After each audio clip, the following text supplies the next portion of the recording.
Ok, bonsoir chers parents, bonsoir chers frères et sœurs, bonsoir chers amis.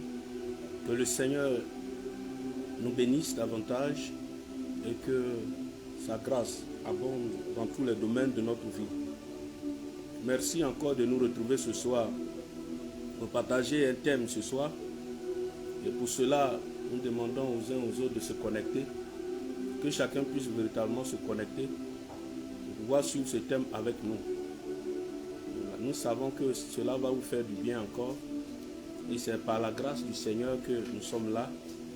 Et notre Dieu qui nous a appelés saura conduire et disposer le temps et le réseau aussi pour que nous puissions sérieusement parler afin de pouvoir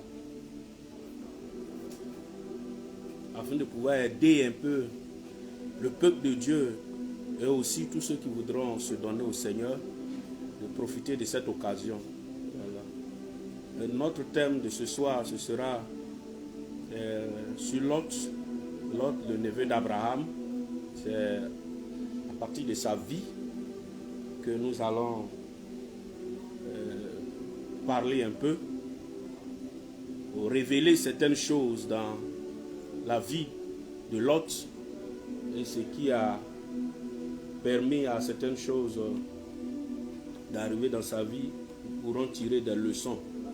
Pour l'instant, connectez-vous, invitez aussi dans des groupes, invitez des personnes que vous aimez, que vous voulez qu'ils suivent ce direct-là, à se connecter, invitez-les. Voilà, pour que nous soyons nombreux à recevoir en direct le message que Dieu a pour nous ce soir. On se connecte, connectez-vous, merci. Voilà, merci de vous connecter. Merci de vous connecter.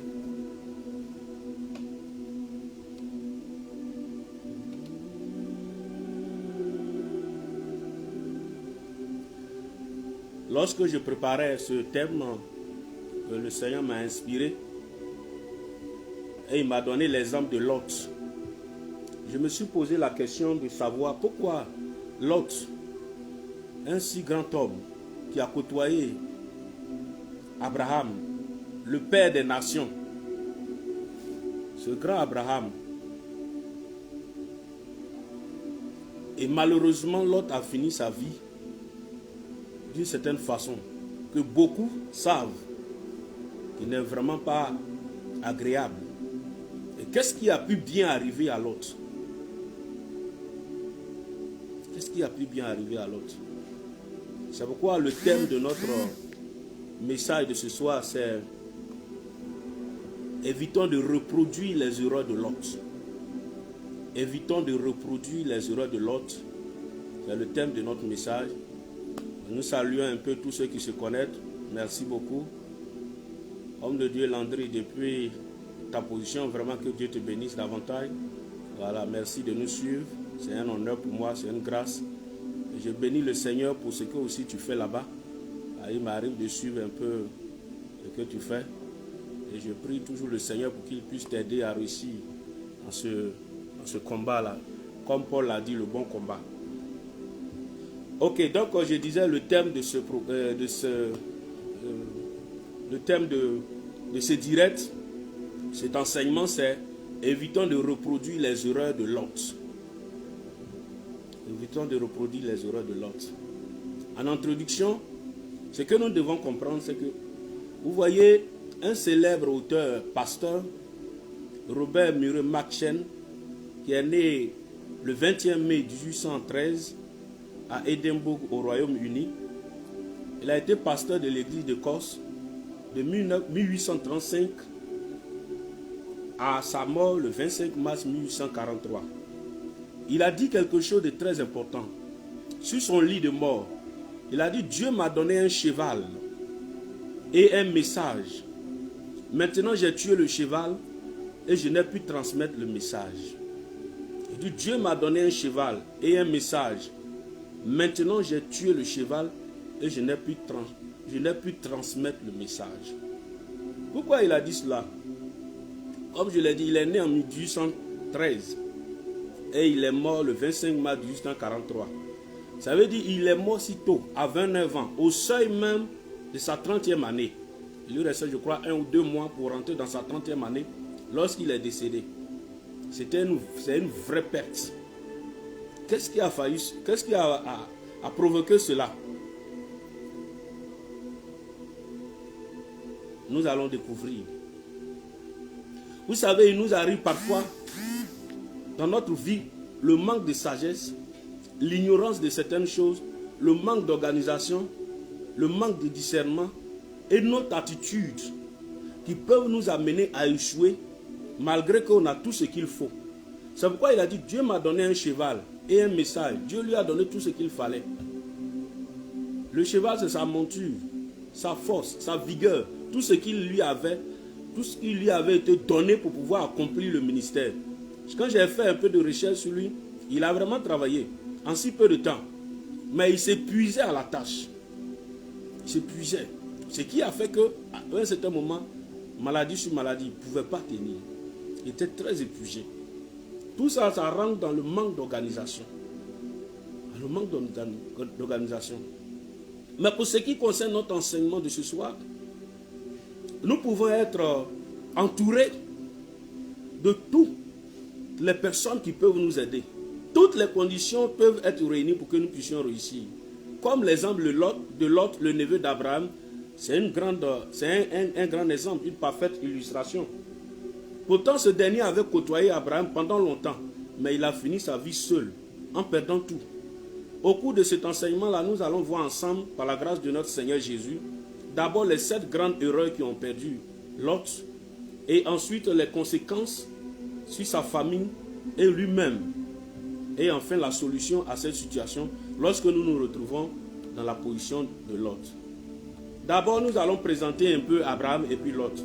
Pour cela, nous allons prendre notre Bible dans le livre de Genèse 11, verset 26. Je vais lire, faire la lecture.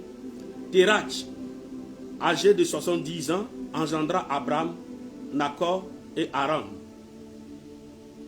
Au verset 27, voici la postérité de Térach. Térach engendra Abraham, Nacor et Haran.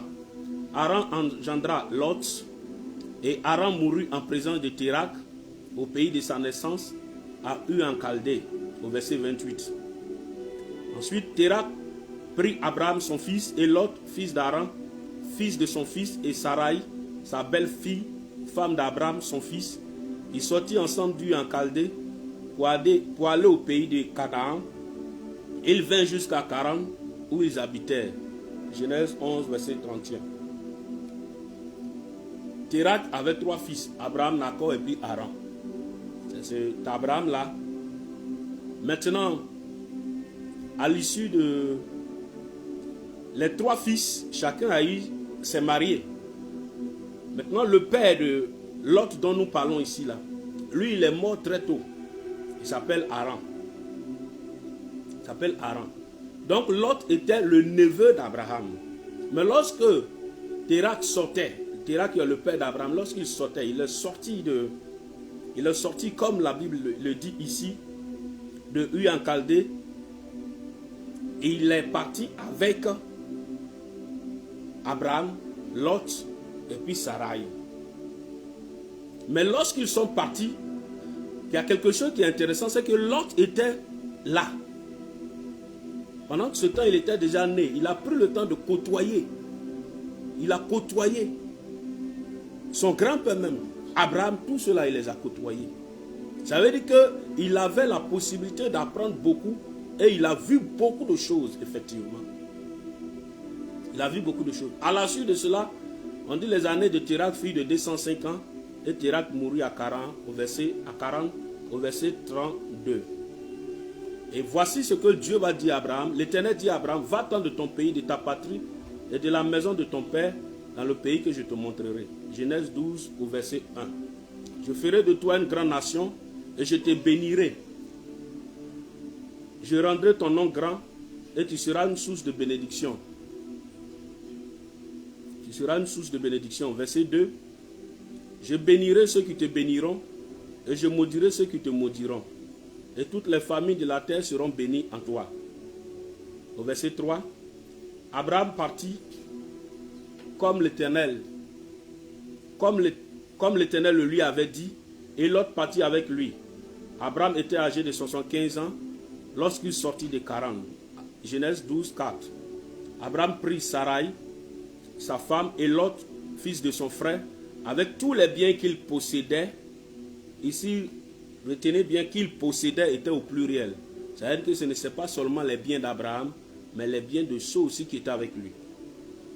Avec tous les biens qu'il possédait et les serviteurs qu'ils avaient acquis à Charan. Ils partirent pour aller dans le pays de Canaan et ils arrivèrent au pays de Canaan. Genèse 12, verset 5. À la mort de Térak, tu es le père d'Abraham, à Ur en Chaldée, Dieu va se révéler à Abraham de sortir de Ur en Chaldée et d'aller quelque part. Et c'est là-bas qu'il allait le bénir. Qu'il allait le bénir. Non, je crois bien. Je crois bien ils sont sortis de Ur en Chaldée ensemble, voilà. Abraham maintenant devait sortir de Charan pour aller quelque part, voilà. Si nous sommes sortis ensemble de Ur en Chaldée. Et c'est là qu'il va partir avec sa femme, ses serviteurs, et puis son neveu Lot. Et à la suite de cela, ils vont vivre ensemble pendant un long temps. Maintenant, nous allons lire, en ce qui concerne Lot, sa cohabitation avec Abraham, qu'est-ce qui a pu bien se passer jusqu'à ce que Lot puisse terminer sa vie comme nous l'avons vu, comme nous l'avons constaté. C'est pour cela que nous allons prendre le livre de Genèse 13, à partir du verset 1 au verset 18. Genèse 13, verset 1 au verset 18. Genèse 13, verset 1 au verset 18.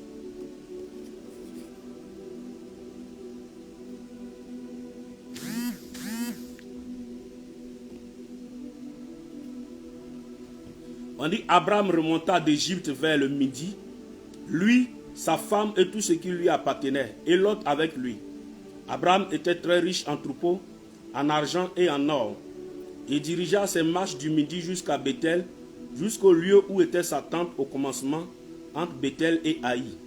Au verset 4, au lieu où était l'autel qu'il avait fait précédemment, et là,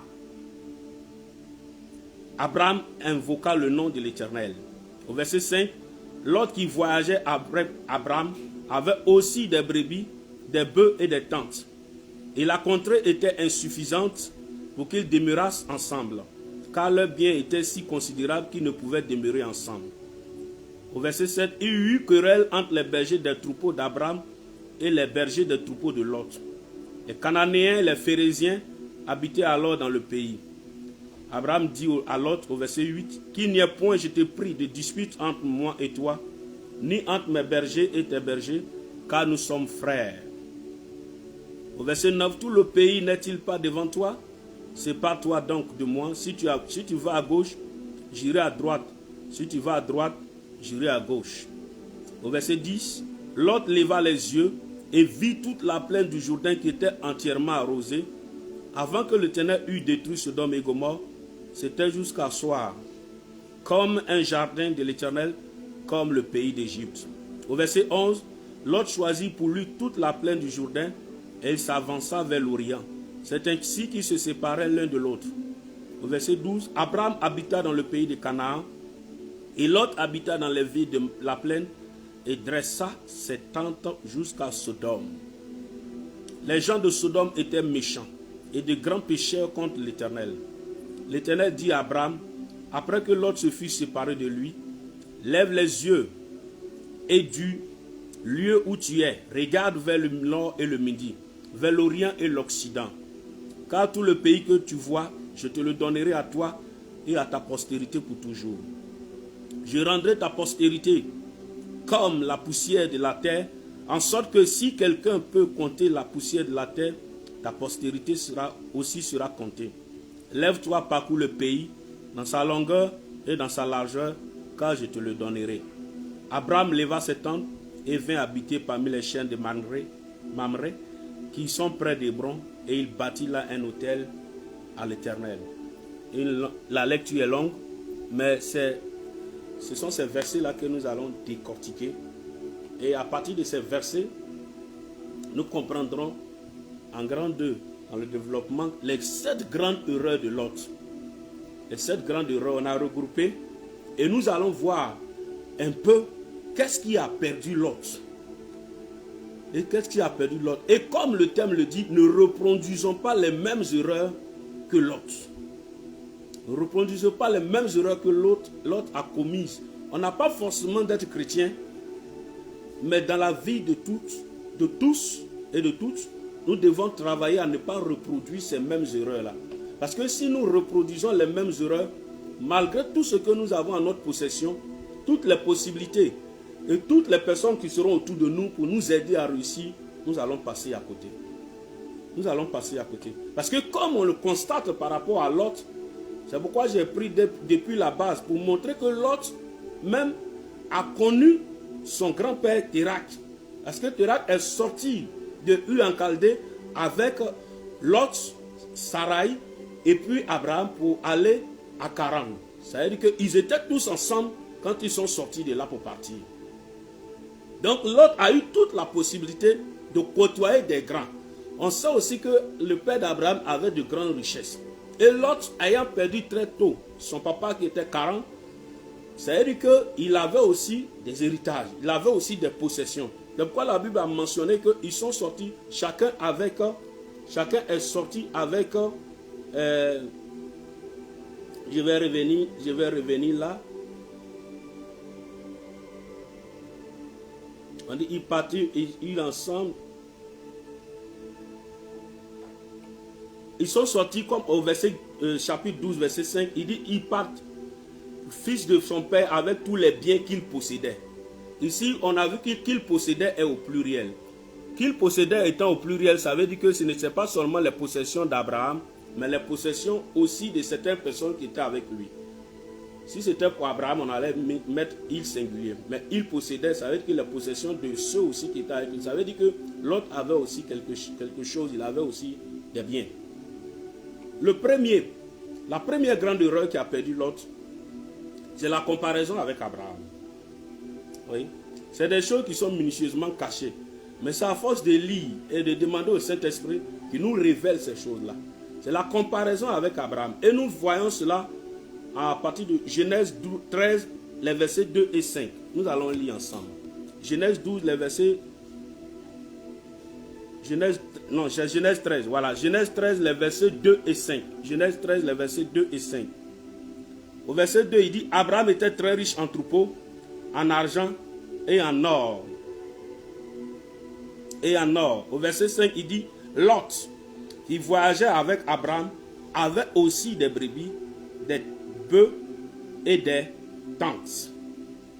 Et la contrée était insuffisante pour qu'ils demeurassent ensemble, car leurs biens étaient si considérables qu'ils ne pouvaient demeurer ensemble. Abraham avait des biens, Lot avait des biens. Ils étaient ensemble. Jusqu'à leur berger, au verset 7, avait commencé à se battre. Et pour éviter qu'il y ait des querelles, c'est là Abraham a trouvé tout coup de demander à Lot qu'il se sépare. Mais est-ce que de vous à moi, Abraham qui a pris Lot depuis son enfance, comme son fils, ce Lot-là n'avait pas la possibilité de donner des consignes fermes à ses bergers, d'éviter des confrontations avec les bergers de son papa? Quoique ce n'est pas lui qui l'a mis au monde, mais Abraham était tout pour lui. Et il pouvait même leur dire que vous, quand Abraham que vous voyez là, c'est mon papa. Aujourd'hui, toutes les richesses que j'ai là, ces richesses-là, je le dois à ce monsieur, à cet homme-là. Donc, de lui à moi, quelque chose qui m'appartient, lui appartient. Ce qui lui appartient aussi m'appartient. Vous n'avez pas besoin d'entrer en conflit, en querelle avec ces bergers, de sorte qu'il y ait d'autres situations. Il pouvait taire ces conflits-là. Il pouvait empêcher que ces conflits-là arrivent. Et ces biens ayant aussi des biens, donc ces bergers se voyaient aussi égaux aux bergers comme on appelle, d'Abraham. Donc du coup, il y a problème, ils ne pouvaient pas s'entendre. Il y avait une certaine égalité, ils se voyaient sur le même pied d'égalité. C'est pourquoi d'ailleurs, Abraham a demandé qu'il parte. Sinon, s'ils avaient pris le temps, lui, Lot, de taire tous ces querelles-là. Parce que c'est lui qui pouvait le faire. C'est lui qui pouvait le faire. Moi, je suis avec mon papa, on a des possessions ensemble. Moi, quand je suis avec mon papa, que ce soit mon père dans la foi, ou bien je me tais, je me diminue, je m'humilie, je suis en bas de lui. Mes enfants ou bien mes serviteurs ou bien ceux qui sont avec moi ne vont pas venir se lever pour que ceux qui sont au service de mon papa, vous voyez un peu le danger. Je vis avec mon papa, je suis en cohabitation avec mon papa. Et pendant que nous sommes ensemble, ceux qui sont à ma disposition, sous ma responsabilité, se querellent avec ceux qui sont à la disposition de mon papa. Qui a le fardeau, le lourd fardeau de taire tous ces querelles? C'est moi. C'est moi. Il n'a pas eu cette sagesse-là de le faire. Donc, du coup, il y avait une certaine comparaison. C'est pourquoi la Bible aussi dit que Lot qui voyageait avec Abraham avait aussi des brebis, des tentes et des tentes. Voici le premier problème. Le deuxième problème, c'est le fait pour Lot de chercher à avoir un nom. Et puis des honneurs aussi. Oui. Quand nous sommes avec nos parents, que ce soit dans la foi ou bien physique, c'est leur nom d'ailleurs que nous portons. Laissons-leur leur nom. Le temps va venir où nous serons révélés. Le temps peut venir où notre nom va sortir. Mais pendant qu'ils sont là, où ils sont avec nous là, laissons les noms. Parce que c'est eux leur nom que nous portons. Tu ne peux pas prendre des honneurs dans l'honneur. Regardez le passage de Genèse 13, verset 6. Qu'est-ce qu'il dit? Il dit, et la contrée était insuffisante pour qu'ils demeurassent ensemble. C'est spirituel.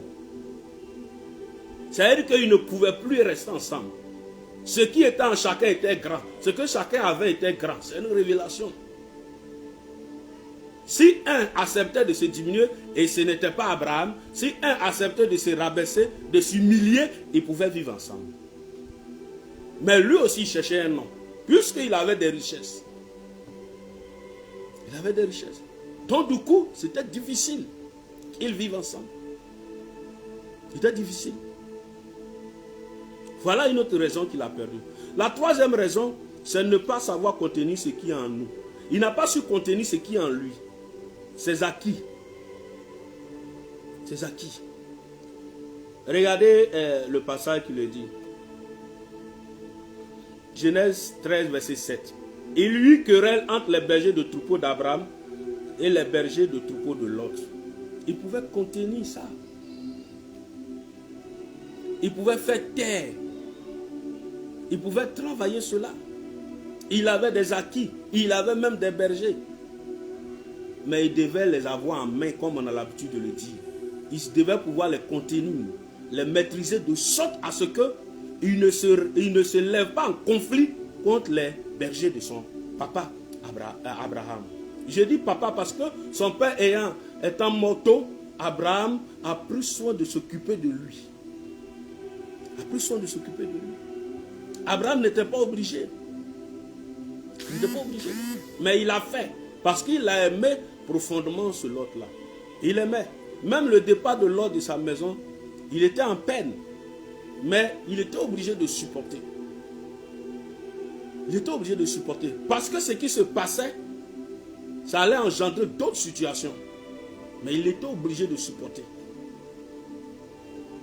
La quatrième erreur qui a perdu Lot, il avait les yeux pleins de gourmandise et d'envie. Oui. Nous allons voir ça dans Genèse 13, verset 10. Genèse 13, verset 10.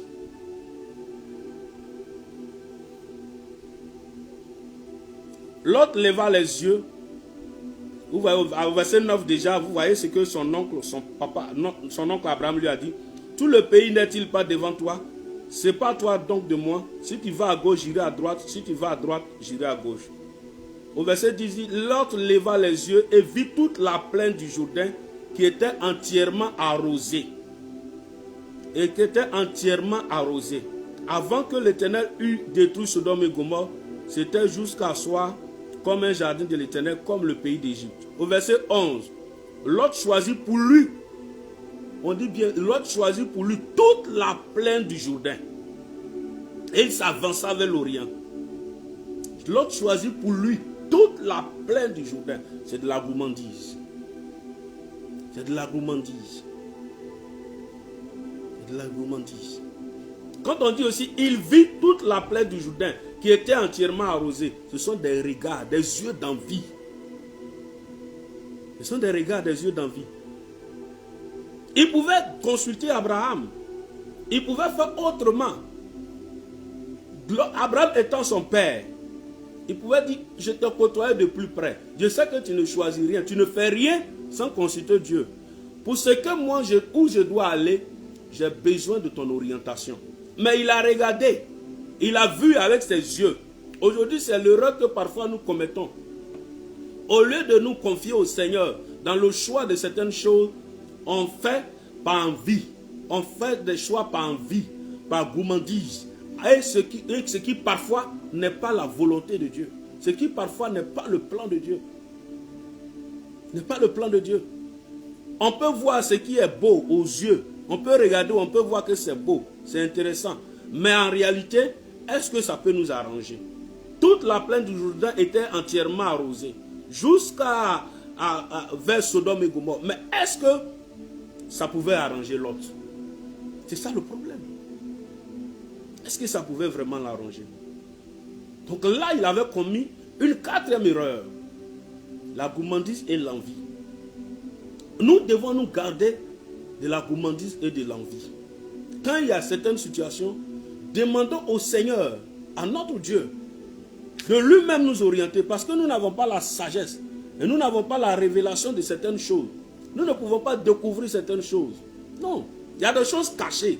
Si on veut regarder à ce qui brille, à ce qui est bien à l'horizon, à ce qu'on voit qui a un bon aspect, c'est dans le choix de tout, hein? Que ce soit pour le mariage, que ce soit pour un travail, que ce soit pour une activité, même dans le ministère. Dans le ministère. Nous, quand on a commencé le ministère, il y a des personnes qui sont venues, ils nous ont côtoyés. Ils étaient avec nous. Il y a des personnes que nous, on a invitées. Mais quand ils ont vu que c'est au salon, on priait, ils ne sont plus revenus. Parce que quand ils regardent là, avec les yeux physiques, quand ils regardent, ils ne voyaient pas l'avenir de la mission. Ils ne voyaient pas en ce lieu quelque chose. Donc eux, c'est des gens qui regardent dans la plaine. Ils voient toute la plaine qui est entièrement arrosée. Alors qu'ils sont appelés à servir le Seigneur, ils n'ont pas accepté par les faibles commencements. Ils préfèrent suivre des gens ou aller là où peut-être les choses pour eux semblent être plus grandes. Plus grandes. Parce que là-bas, c'est bon. Quel avenir ai-je avec un ministère où les gens commencent au salon? Mais tu peux même commencer dans ta chambre. Arriver au salon. Et puis du salon atteindre la cour. Et de la cour, avoir un local dehors. Et t'acheter des terrains plus tard. L'autre n'avait pas compris cela. C'est une révélation qu'il n'avait pas compris cela. Ensuite, la cinquième erreur que l'autre a commise, c'est de vouloir son autonomie et le refus de dépendre d'Abraham. Parce que si il voulait dépendre d'Abraham, il allait demander conseil à Abraham. Il allait demander conseil. Il a choisi par ses propres regards et non sous consultation d'Abraham. Nous sommes tous d'accord en lisant le passage. Parce qu'on dit, l'autre leva les yeux, l'autre choisit pour lui. Les versets 10 et 11 du chapitre 13 de Genèse. L'autre leva les yeux, l'autre choisit pour lui. Nulle part il n'est écrit que Abraham, il a demandé à Abraham où je dois partir mon oncle, où je dois partir mon papa. Mais il a levé les yeux et puis il a regardé. C'est-à-dire qu'il ne voulait pas se mettre sous l'autorité, il ne voulait pas se soumettre à son oncle, il ne voulait pas entendre quelque chose de son oncle qui pouvait l'orienter. Dans le ministère, dans ta vie, là, tu ne peux pas réussir si tu ne peux pas te soumettre à ton papa. Si tu ne peux pas te soumettre à tes parents. Si tu ne peux pas te soumettre à des gens qui sont au-dessus de toi. Si tu ne veux pas te soumettre pour écouter ce qu'ils vont te dire par rapport à des orientations. C'est très important. Quand nous lisons dans la Bible, en Ésaïe 30, verset 1, il dit, « Malheur, dit l'Éternel, aux enfants rebelles qui prennent des résolutions sans moi et qui font des alliances sans ma volonté pour accumuler péché sur péché. » tant que tu vas prendre des résolutions sans Dieu, alors que Dieu s'exprime beaucoup par tes parents, que ce soit les parents dans la foi, ou bien même que ce soit tes parents biologiques. Même s'ils ne sont pas chrétiens, parfois Dieu s'exprime beaucoup par eux. Et quand tu as la connaissance de la parole, quand le jour où le diable aussi infiltre pour pouvoir te parler à travers eux, tu sais. Mais Dieu parle beaucoup par eux. Donc si nous n'avons pas la possibilité de nous soumettre, nous refusons de dépendre d'eux et d'accepter leur autorité, il nous sera difficile de réussir. Nous allons terminer comme l'autre. Quand le temps viendra de choisir, on va faire le choix en fonction de nous-mêmes, sans consulter. Nous, on a payé cash. Dans les temps passés, quand on n'avait pas la connaissance, on a fait des choix, on a imposé aux parents. On a dit, papa, c'est ceci, cela. Il dit, ah, tu es sûr que c'est bon? Ok. Pourtant, on aurait dû prendre, et puis on vient, on dit, papa, voilà ce que je te propose. Qu'est-ce que tu en dis? Parle-moi clairement. C'est pourquoi vous voyez dans certaines régions, dans certaines communautés, carrément les gens laissent le papa même choisir à leur place. Et là encore c'est difficile parce que souvent quand le père, quand ils viennent choisir carrément, ils font des propositions et puis vous en discutez, vous parlez.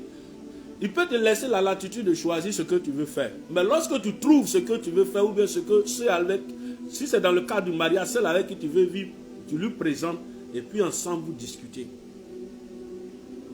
Ensemble vous discutez. Là, l'autre n'a même pas laissé la possibilité à Abraham. Et parfois, nous nous prenons égal. Nous nous sentons égaux avec nos parents. Ceux mêmes qui nous ont conçus, que ce soit dans le Seigneur ou bien que ce soit, comme on appelle biologiquement. Parce que nous avons eu la grâce d'avoir des grands dons. Ou bien nous avons eu la grâce peut-être d'avoir des possessions, des biens matériels ou financiers. Et quand nous revenons vers nos parents, nous nous faisons égaux à eux. C'est une erreur. C'est une erreur. Vous allez voir le cas d'Abraham. Voyez, contrairement à l'autre, Abraham qui dépendait entièrement de Dieu, il n'a pas choisi sans prêter oreille à Dieu, à ce que Dieu va lui dire. Il n'a pas choisi sans... C'est-à-dire qu'il n'a pas regardé. Dès même que l'autre devait partir. Voilà ce que la Bible dit.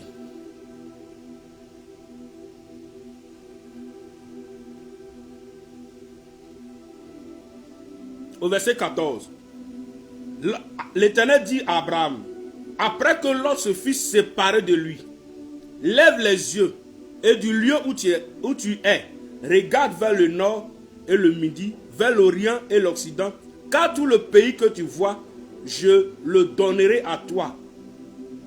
Ce n'est pas lui qui a choisi, hein. Ce n'est pas Abraham qui a choisi. Il a dit, lève les yeux. Et du lieu où tu es, regarde. Ça, c'est quelqu'un qui craint Dieu. Avant de choisir, il écoute ce que Dieu va lui dire. Avant de faire, il écoute ce que Dieu va lui dire. C'est ce que l'autre aurait dû faire. Et Dieu a laissé l'autre se séparer. Il a laissé l'autre partir. C'est quand l'autre est parti que Dieu va parler. Pourquoi Dieu n'a pas parlé à Abraham quand l'autre était là? Abraham avait une intimité avec Dieu. Il faisait confiance à Dieu. Il ne faisait rien sans demander son avis. Sans demander sa volonté. Parfois nous imposons tout à Dieu. Nous prenons et puis nous venons, nous disons, Dieu, voilà ce que j'ai fait comme choix. Accompagne-moi dedans. Il y a des voyages même nous ne devons pas effectuer. Mais nous imposons notre voyage. Quand on prie, on vient, on dit, Seigneur, je vais à Abidjan demain. Ou bien je vais dans tel lieu demain. Accompagne-moi. La sagesse aurait voulu que tu lui demandes, Seigneur, je dois effectuer un voyage. Est-ce que je dois m'y rendre? Qu'est-ce que tu dis de ce voyage-là? Quand nous disons ça, nous nous comportons comme Abraham. Mais quand nous nous levons, on vient, on dit, Dieu, demain je vais à Abidjan, accompagne-moi. Nous faisons comme l'autre. On a déjà choisi de partir et on informe. On n'informe pas Dieu. On n'informe pas Dieu. Nous sommes des citoyens du royaume de Dieu. Donc désormais, nous dépendons entièrement de lui. Lorsqu'il y a une situation, nous lui soumettons et nous écoutons ses instructions. C'est ce que Lot aurait dû faire. La sixième erreur que Lot va commettre, Lot était incrédule. Oui. Lot était incrédule. Il avait un cœur incrédule et difficile à écouter les conseils et les instructions de Dieu. On va voir la suite. Genèse 19, verset 10 à 11. Genèse 19, verset 10 à 11. Genèse 19, verset 10 à 11. Les hommes étendirent la main, firent rentrer Lot vers eux dans la maison et fermèrent la porte. Et fermèrent la porte. Et ils frappaient d'aveuglement les gens qui étaient à l'entrée de la maison, depuis le plus petit jusqu'au plus grand, de sorte qu'ils se donnaient une peine inutile pour trouver la porte. Nous savons tous qu'avant que cette situation n'arrive là, il y avait eu guerre où les ennemis de Sodome avaient attrapé, ils avaient combattu, l'autre même était prisonnier. Nous savons tous cette histoire-là. Où Abraham a armé des gens pour aller défendre, pour sauver Lot. Nous savons tous cela. Mais ça n'a pas servi de leçon à Lot. C'est à partir de là, c'était un signe pour Dieu de lui dire, Lot, où tu es à Sodome là, quitte là-bas.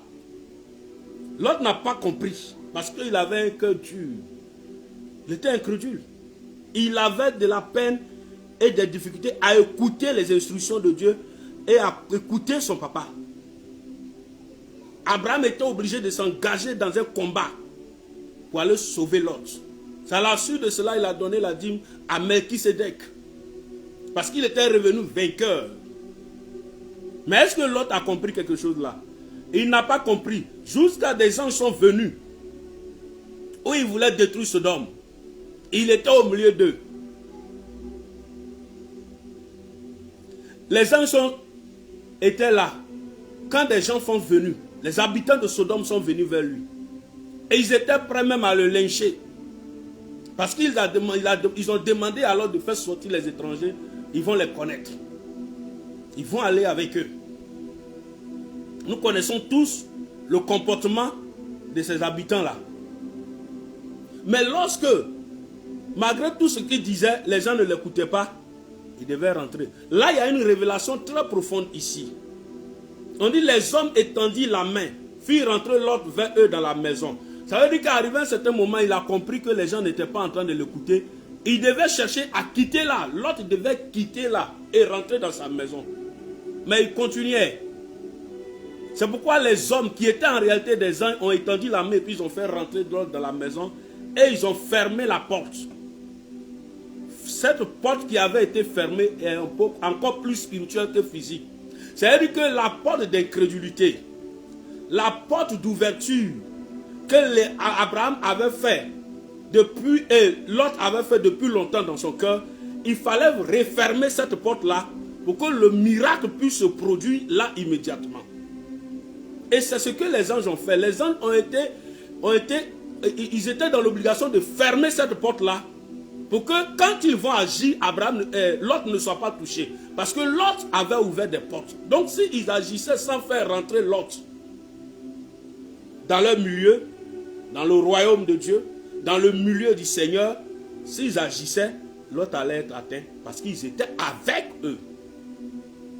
Ce qui est malheureux, c'est qu'eux-mêmes, ils ne le reconnaissaient pas comme l'un des miens, des siens. Ils le prenaient toujours comme un étranger.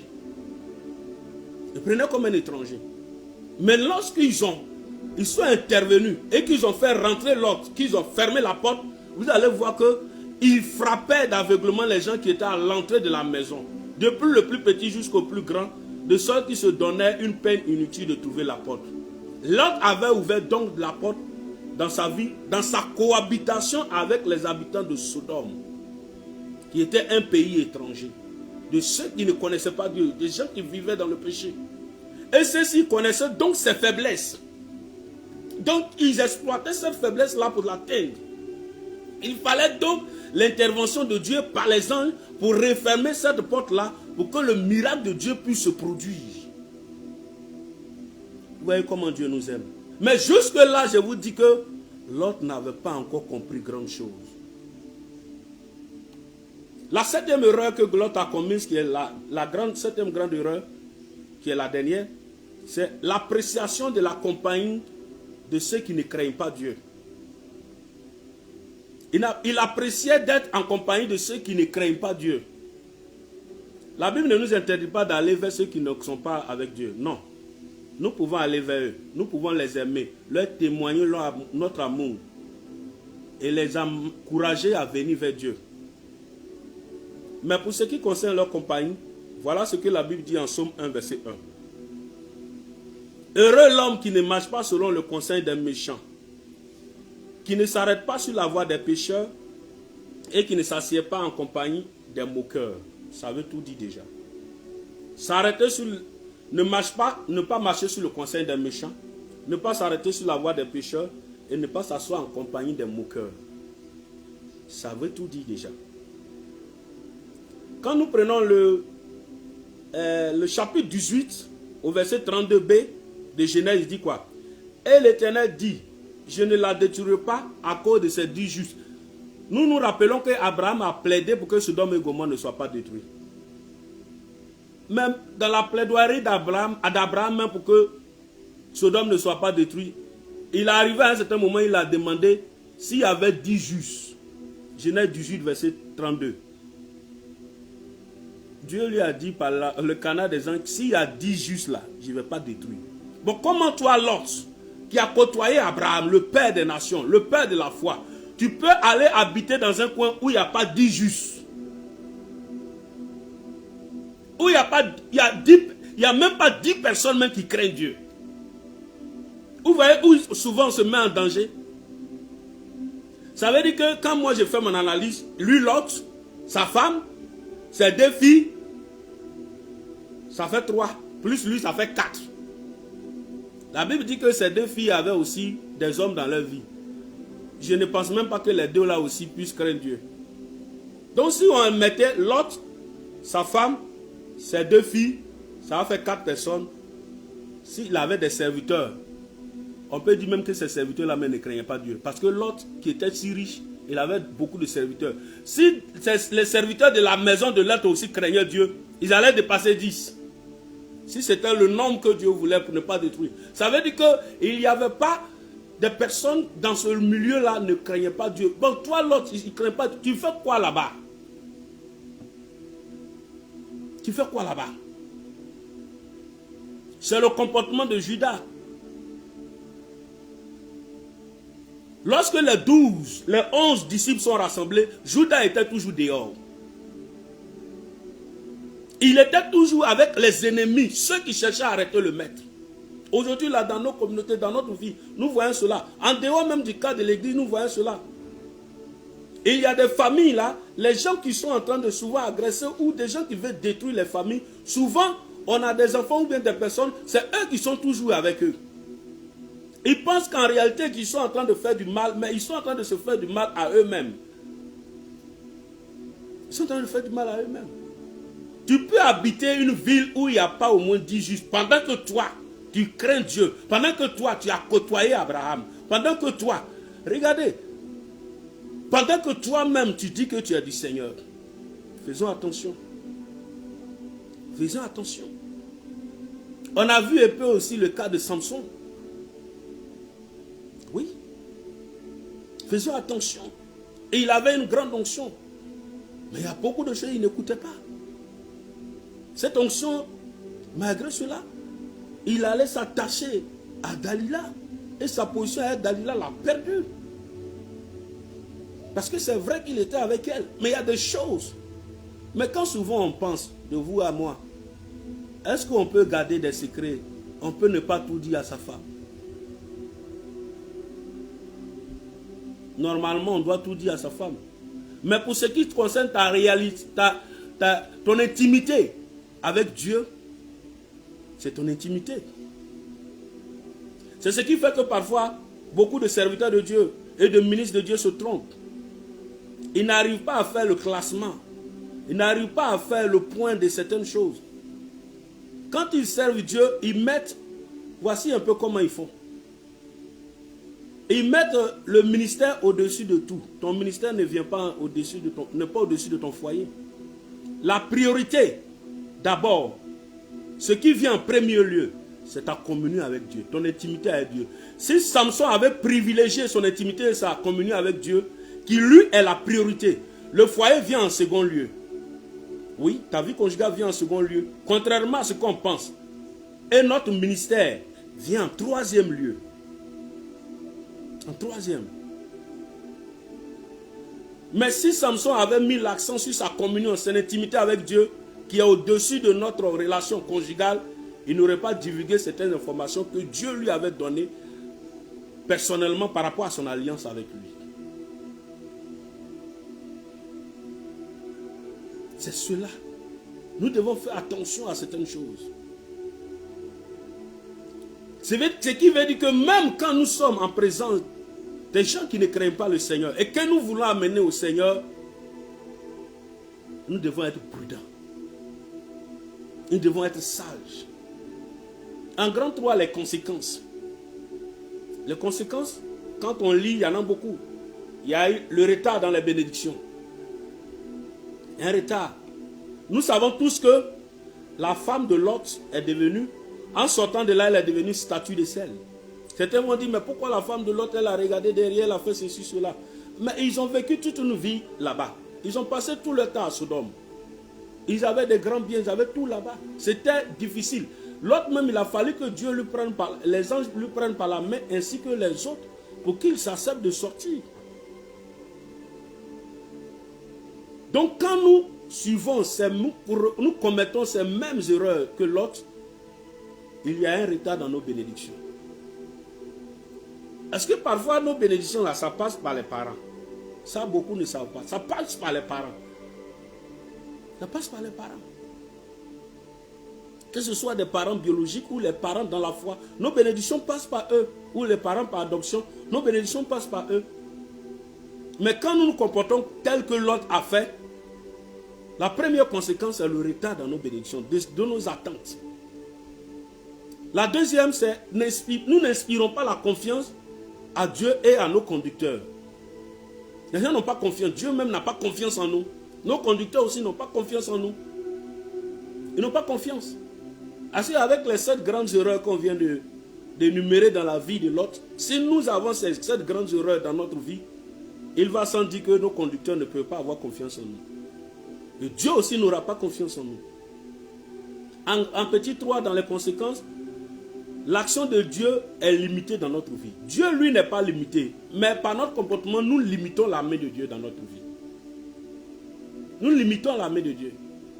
Nous savons tous comment Lot est sorti de Sodome. Est-ce qu'il a eu le temps de prendre tout ce qu'il voulait, de sauver? Non. En petit cas, nous perdons tout, la perte de tout. L'autre a tout perdu.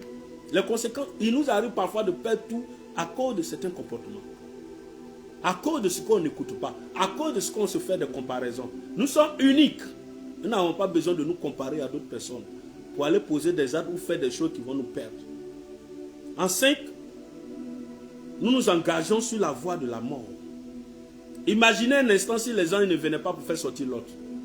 Il mourrait à Sodome. Il mourrait. Et il a fallu que les anges viennent pour le faire sortir de là-bas. Pour qu'il ait sa vie. Il a eu pour seule rançon sa vie. Au 6e conséquence, le déséquilibre familial. Il y a eu un déséquilibre familial. D'abord, il a perdu sa femme qui est devenue statue de sel. Donc, il s'est retrouvé avec ses filles. Financier, il a perdu beaucoup. Émotionnel, il ne se retrouvait plus. Parce que la Bible dit que lorsqu'il allait se réfugier à Soi, qui n'était pas loin, Dieu lui avait donné le temps de quitter là jusqu'à ce qu'il détruise Sodome. Mais nous allons constater qu'il buvait. C'est à ce moment-là que ses filles ont réussi même à le faire boire jusqu'à le coucher avec lui pour qu'il puisse avoir Moab et Ammon. Les descendants des Moabites et des Ammonites. Ses propres filles. Un déséquilibre familial, émotionnel, social et spirituel. À cause de certaines attitudes qu'il a eues. Sa femme a été sacrifiée. Ses enfants, leurs maris ne sont pas sortis avec eux, avec elle. Il est resté seul avec ses enfants. Un véritable déséquilibre.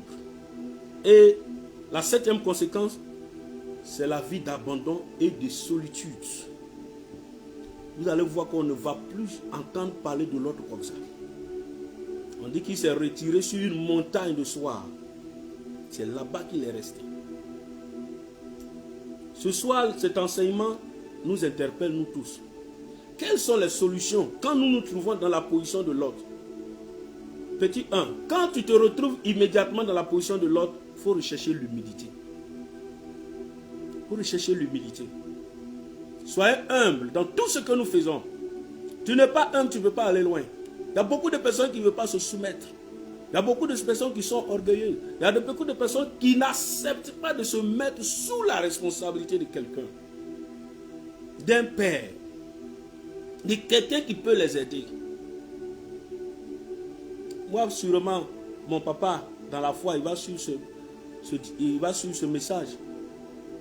Il pourra dire si c'est vrai ou c'est faux. Laisse qu'il est là. Dès que mon papa se présente, que je suis avec lui, je me tais et je l'écoute. Parce que ce n'est pas une possibilité. Je n'ai pas cette grâce-là de l'avoir chaque jour avec moi. Donc le jour où lui, il est là, moi je me tais. Et puis tout ce qu'il dit là, je l'écoute. De sorte que le jour où on se sépare, même j'ai de la peine à le laisser partir. Pourquoi? Parce que j'aurais voulu qu'il soit continuellement avec nous. Continuellement à côté de moi. Pour que je puisse apprendre. Malgré ce que je suis ou que je serai. Dans l'assemblée même où le Seigneur nous a mis, quand le pasteur, chaque fois que lui il doit venir, lui-même il sait déjà qu'il est programmé pour intervenir. Parce que c'est un plaisir, c'est un honneur pour moi de l'écouter et d'apprendre toujours à ses pieds. Je vais faire toutes les écoles théologiques. J'aurai tous les diplômes théologiques, doctorat ou quoi, mais je vais toujours apprendre de mon papa. Et je serai toujours à ses pieds pour apprendre. C'est la recherche de l'humilité. Je peux avoir des méga églises, si on peut accepter ça, des milliers d'églises dans le monde. Mon papa peut ne même pas avoir un seul temple. Mais quand je suis avec lui, je dois être humble et lui donner ce qu'il mérite. Ensuite, la deuxième solution, c'est d'ouvrir les yeux pour voir là où le mal est. Là où tu es actuellement, si tu es dans la position de l'autre, ouvre les yeux pour voir là où se trouve le mal. Lorsque le mal est décelé, il faut te repentir sincèrement. C'est-à-dire reconnaître ton état, regretter cela, avouer ou confesser et de revenir à la maison en délaissant tout. Parce que si tu n'es pas en train de le faire, une fois le mal est décelé, que tu n'es pas en train de te repentir, tu finiras comme l'autre. Pour toi, ce n'est pas déjà gâché. Ce n'est pas tard. Tu peux encore te ressaisir. Donc, ouvre les yeux pour voir où se trouve le mal. Et répands-toi rapidement pour ne pas finir comme l'autre. Et il faut reconnaître aussi, n'attribue pas la responsabilité de ce que tu vis à quelqu'un. Ce n'est pas quelqu'un qui t'a mis dans cette situation, c'est toi-même. Par ton orgueil, par ta manière de faire, par ton manque, par ton incrédulité, par la recherche rapide de ton autonomie, de ta liberté. Nous devons faire attention. Répands-toi. Et 4, reviens à la maison. Reviens à la maison. L'autre arrivé à un certain moment, il pouvait revenir vers Abraham pour lui dire, ah papa, j'ai pris des résolutions sans te consulter. Mais aujourd'hui où je suis assis là, il faut m'orienter. Il pouvait lui dire ça. Mais il n'a pas eu cette idée-là. Même quand il allait le sauver des mains de ses ennemis, l'autre est retourné là-bas. Ils ont promis des biens à Abraham. Abraham a refusé, sauf pour nourrir ceux qui étaient avec lui au combat. Il n'a pas voulu prendre. Parce qu'il sait que là-bas, là, ce n'est pas la peine. Mais l'autre voulait y vivre forcément. Souvent, nous qui avons des enfants dans la foi sous notre responsabilité, il y a certaines choses on voit, on parle. Mais si la personne veut forcément, on ne peut pas s'y opposer. Même en tant que père biologique, on ne peut pas s'y opposer. Donc souvent, donnons la possibilité à nos parents, quand nous échouons, nous venons vers eux. Pour dire, papa, vraiment, tu m'as parlé, je n'ai pas écouté. Maintenant, je reviens vers toi. Qu'est-ce que je dois faire par rapport à cette situation? Parle-moi. Papa, ouvre ton cœur et parle-moi sérieusement. Il va te parler sérieusement. Mais si tu n'as pas cette humilité-là de revenir à la maison, de lui demander conseil, il ne va pas te dire. Parce que si tu veux ta chose, il ne peut pas. Cinquième solution, de racheter le temps en étant désormais disponible. Lorsque nous revenons à la maison, nous devons racheter le temps. Nous sommes disponibles. Nous nous mettons au service de ce Dieu-là et de nos parents pour leur dire certaines choses. Et puis nous les laissons nous conduire, nous aider. On peut ne pas être dans la même assemblée avec quelqu'un et puis on peut être disponible pour lui. Oui, on peut être disponible. On peut ne pas être dans la même ville et puis on peut être disponible. Sixième, c'est de rompre et couper avec les mauvaises compagnies. C'est la dernière solution d'ailleurs. Nous devons rompre et couper avec les mauvaises compagnies.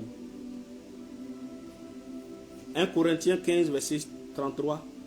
Nous allons lire pour terminer. 1 Corinthiens 15, verset 33. 1 Corinthiens 15, verset 33 dit, ne vous y trompez pas. Les mauvaises compagnies corrompent les bonnes mœurs. Tu peux être bien semé, comme une bonne graine, mise en terre. Mais si autour de toi, il y a de mauvaises herbes, ils vont t'étouffer. Ces mauvaises herbes vont t'étouffer. Elles vont t'étouffer, je t'assure. Donc, il serait mieux de nettoyer tout autour de toi. Toi-même, tu sais qu'il y a un nettoyage que tu dois faire autour de toi. N'hésite pas. Il faut faire ce nettoyage-là. Si ta main droite est pour toi une occasion de chute, coupe-la. Si ton pied ou ton œil est pour toi une occasion de chute, tu sais ce que tu dois en faire pour ne pas finir dans la position de l'autre. Dieu nous a créés. Il nous a choisis. Il a investi sur toi pour que tu sois la personne qu'il dit que tu es.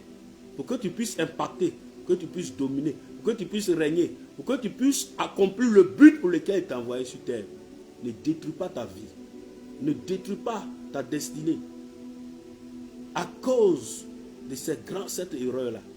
Pour toi, il peut arriver que ce ne soit pas tous les 7, mais une seule de ces erreurs. Je t'assure qu'une seule de ces erreurs ici également peut détruire ta vie. C'est le temps maintenant de rentrer au fond de toi et de travailler à cela pour que les choses soient corrigées. Pour que dès maintenant, tu puisses suivre le plan de Dieu pour ta vie. Pour que le cœur de Dieu soit rejoui de toi. Pour que Dieu il soit content de t'avoir envoyé et de t'avoir créé. Parce qu'il a un travail véritable à faire avec toi. Que le Seigneur nous bénisse.